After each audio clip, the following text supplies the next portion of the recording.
It started with a young woman searching for her missing sister. Then bags of mutilated bodies kept coming. They've been retrieved from this disused quarry in Mukuru, a neighbourhood of slums in Nairobi. It's triggered outrage among Kenyans following protests last month against the government of President William Ruto. More than 40 people were killed.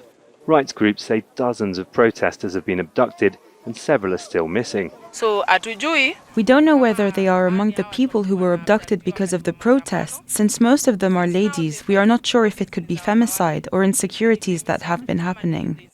The crowd wanted the police to open the bags at the scene. Police refused. Then it turned violent.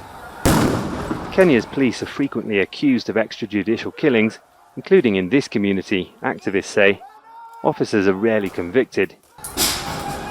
Police have said they'll investigate the bodies and rights groups can participate in post-mortems, but scepticism and anger run deep. I think it is now the work of the pathologists and the forensic investigators to tell us and to tell the nation what is happening.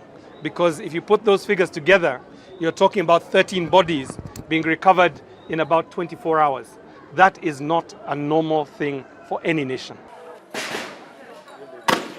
Police have for hours been firing tear gas at crowds of angry residents down these streets who've been retaliating by throwing stones. There's a deep mistrust in this community of the police and the government. They've been chanting, "Ruto must go," and they're aggrieved, not least because the bodies were found just meters from the Quarry police station. William Ruto was deputy president for 9 years before he was elected president 2 years ago. Then, he said, he'd end Kenya's long history of disappearances and extrajudicial killings. People here at the quarry side, along with many Kenyans, say they no longer believe what he says. The truth must be found so that those who are involved in this heinous act must be punished and must be taken to court and the law must be applied to its fullest extent. Residents said the police might disappear the bodies, so they escorted the pickup carrying them all the way to the city mortuary. Activists say the entire flooded quarry would need to be trawled to find out how many more bodies could be there.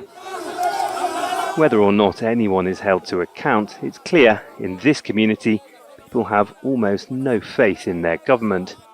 Malcolm Webb, Jazeera, Nairobi. Make sure to subscribe to our channel to get the latest news from Al Jazeera.